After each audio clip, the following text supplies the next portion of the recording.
Welcome to the Human Capital Innovations Podcast, your go-to source for personal, professional, and organizational growth and development. We hope you tune in often for all things people management, organizational development and change, organizational leadership, and social impact related. Maximize your personal and organizational potential with Human Capital Innovations Podcast.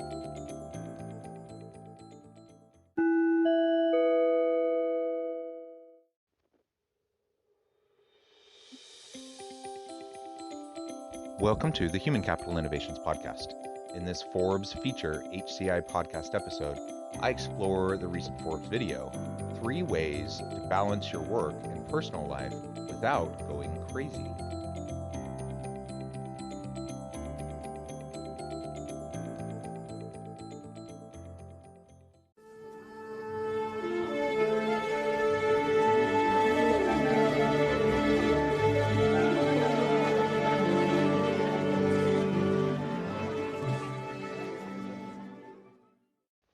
Welcome back to the Human Capital Innovations Podcast. It's great to be with you again today for this Forbes feature HCI podcast episode. Today I'll be exploring the recent Forbes video, 3 ways to balance your work and personal life without going crazy. Amid our challenging world, many employees are struggling to create a healthy work-life blend, especially Millennials and Gen Z. According to a new study from MetLife, many younger employees are working longer hours, with a majority worried about their mental and financial health. Of all generations, millennial employees are the most stressed, 40%, most tired, 39%, and most burned out, 36% today. Gen Z, 42%, are the most likely to feel mentally unwell right now, followed closely by millennials at 36%. As employers begin to bring employees back into offices and routines change yet again, employees of all generations will feel new strains in addition to their current challenges. If you're among those struggling with a tricky new blend of work and life while navigating increased financial and mental health pressures, you're not alone. But what can we do about it? We'll explore this question as we go through the various clips. I'll catch you on the flip side of this first clip. As employers bring employees back into offices and routines begin to change yet again, employees from all generations are going to feel new strains in addition to all their current challenges. If you're among those that are struggling with a tricky work-life blend, then here are 3 tips on how you can balance your work and personal life without going crazy. I appreciate the introduction and framing of this video. So they're going to lay out 3 different approaches to dealing with this work-life blend, what many call work-life balance. Others don't like that term, and so there's a variety of terms that are used, but essentially it all comes back to the same kind of core issue, is how do we deal with the different pressures, the different roles, the different activities that go on in our life, and work just makes up a part of it. In fact, we spend the vast majority of our time away from work. So we need to find ways to blend and to balance the different aspects of our lives. And employers need to find ways to accommodate the needs of their employees, especially right now where it's hard to get people back to work and to get really skilled labor to staff your workforce. So we need to find ways to attract and retain the best people. And in part, that's going to happen by providing flexibility, autonomy, and really recognizing the need for a healthy work-life blend for all of our people. First, set boundaries. 25% of millennial employees are working extended hours, which is more than any other generation. Though setting boundaries is not a new concept, it is one that's becoming more elusive in our hyper-connected workplace. So take time to go outside, phone-free, and use that as an opportunity to clear your head and separate yourself from the workplace. Setting boundaries isn't new. We've been talking about that for a long, long time, for many years. But the pandemic has only exacerbated the problem with boundaries because people are working from home virtually, or at least many people are. And so there's no clear demarcation between home and work life. There's no commute. And so people are allowing their work to bleed into their home life even more than perhaps they did before. At least before, if you were at the office and then you had to bring home work with you, you knew in your mind that that's what you're going to do, and you're making a sacrifice maybe in the short term to get ahead on a project or to meet a client need. Now it just kind of all bleeds together, and because of that bleed, we don't even fully recognize how much time we're spending working. Yet studies have found that we're spending a lot more time each day working compared to pre-pandemic.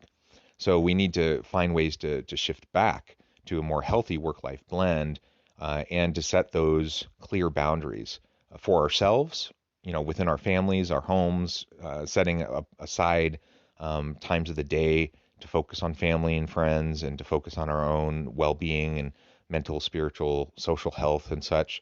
But also with our employer. I need to communicate with my boss if they're checking in at all hours just because they're okay working at 10 p.m. or 2 in the morning or whatever. If they call or send an email at that time, that's their choice. But I should be able to indicate, a reasonable set of working hours and not be expected to reply at any time of the day. So setting those boundaries, being clear about our boundaries, being consistent in enforcing our boundaries is really, really important to maintain a healthy work-life blend, to maintain our mental health, and ultimately to avoid things like burnout and just overall frustration with work. Second, stay organized. Keeping things in order in your professional and personal life can boost productivity and lower stress.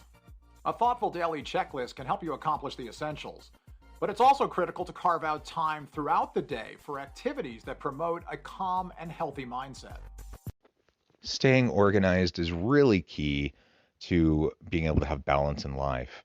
It's been my experience that when I'm more organized, when I'm more structured, when I have clear boundaries, that it's much easier for me to have designated work times, designated family and friend times, or personal time, just to be able to practice self-care. That I can carve out my weekends, that I don't have to have work bleed over into the weekends. And frankly, most of the time for me, if I'm working on a Saturday or Sunday, it's because I was lazy or lackadaisical during the week. I wasn't as structured as I needed to be. I wasn't as organized as I needed to be. And it really, I could blame my boss for piling on work. But really, honestly, if I'm honest with myself, it has more to do with me and how I'm organizing my time and how I'm organizing the flow of my work, rather than necessarily being about my employer or my boss. Now, obviously, there's going to be times where we have to work on weekends. There's going to be times where we have to work evenings. Things come up, crises arise. We have to respond to customer needs and demands. But it shouldn't be the constant and normal situation where we're working that many hours, that many weekends, that many evenings. And so setting the boundaries, making sure that we're organized is really key. And then setting aside, like scheduling time in your calendar for exercise, for meditation, for breathing, and for time with your family.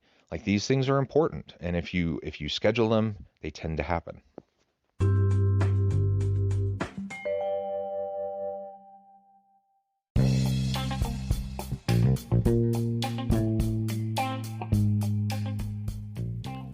I'm excited to announce the publication of my new book from HCI Press, The Alchemy of Truly Remarkable Leadership: Ordinary, Everyday Actions That Produce Extraordinary Results. Consider how the nature of work has shifted over the past 50 years. With increased globalization, rapid technological advancement, and the shift in economic composition, the average job of today looks very different than the average job of 50 years ago. What will the jobs and organizations of tomorrow look like? Moreover, what does this all mean for organizational leaders? What are the core competencies and capabilities of organizations and their leadership that are prepared for continued disruption and geopolitical and socioeconomic shifts? Regardless of what the future holds, increasingly, leaders need to be socially minded, data-driven, decisive, champions of talent, and disruptors of the traditional notions of leadership, teams, organizations, and work.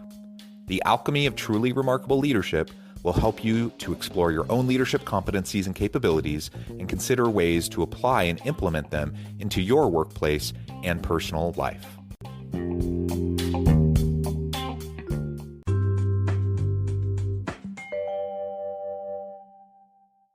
Finally, check your company benefits. Financially, millennials and Gen Z are struggling the most. In fact, Gen Z and millennials say they are now earning less than other generations, with 32% of millennials currently struggling to pay their bills.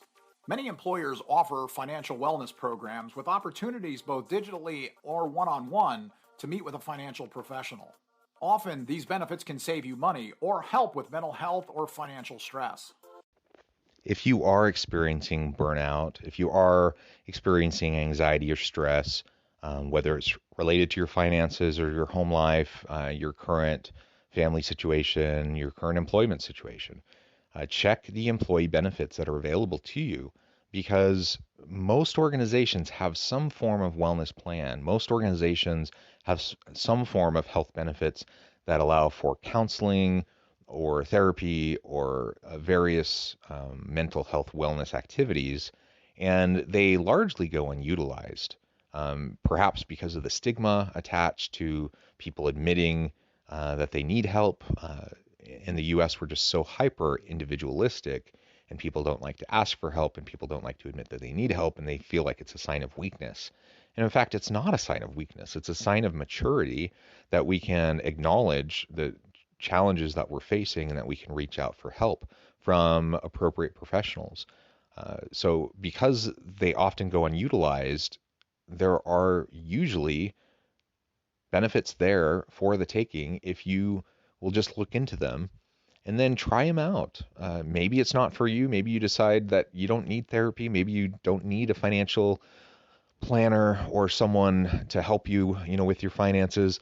Maybe you don't need anything that structured, but they can also give you tips and tools, and they can, help you to establish good habits, from budgeting to just watching how you spend your money, monitoring your exercise and your various mental health approaches, giving you the cognitive tools to deal with stress and anxiety. Ultimately, even if you don't end up utilizing all of the services, there's probably tools, tricks, and tips that you can utilize that will enhance your life. And we know that Millennial and Gen Z workers are disproportionately feeling the strain for a variety of reasons that we won't get into here, but they're disproportionately feeling that strain. And they, if you're a boss of younger workers, proactively reach out and explain to them what is available and try and encourage them to utilize those resources. Is it possible to be both productive at work and present at home without losing your mind? Well, with the right boundaries and support, the answer is yes. I definitely think it's possible to have a better balance, a better blend that's consistent with our personal goals, our family, our social goals, our organizational career goals, and that ultimately will allow for better mental health, better physical health, and allow us to be a whole person. Not just, this working robot showing up to work, working all hours of the day, going home sleeping, and then doing it all over again the next day.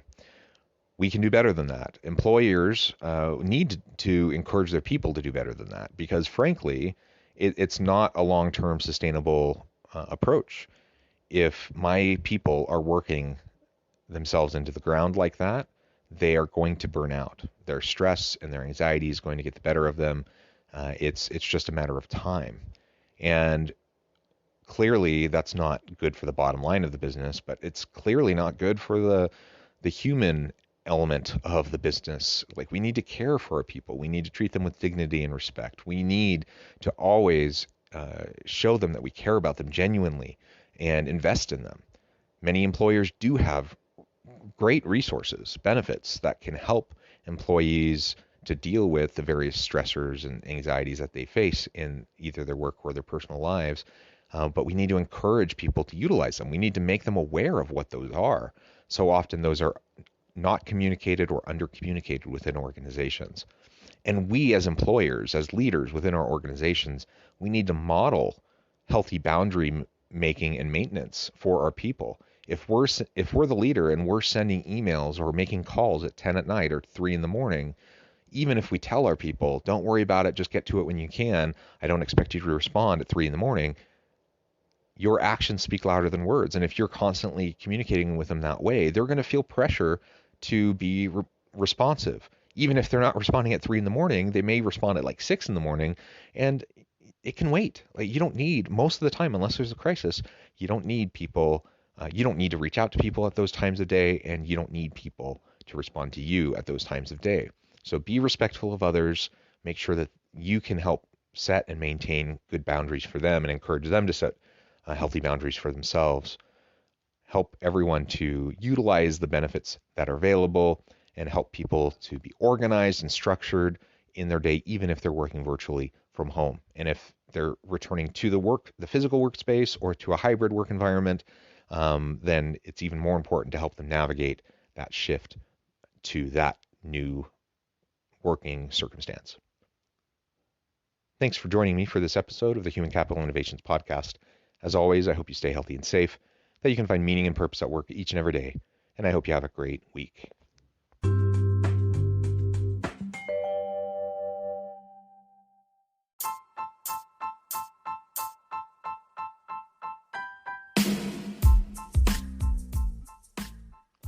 We are excited about the launch of HCI's new magazine, Human Capital Leadership. Human Capital Leadership is a free, interactive e-magazine designed to help individuals, leaders, and organizations find innovative approaches to maximize their human capital potential. We will be publishing issues quarterly in August, November, February, and May. Check out the first issue and let us know what you think.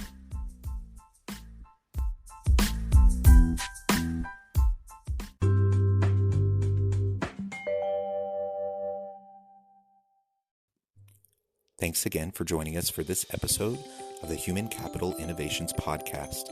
I hope you stay healthy and safe and that you have a great week.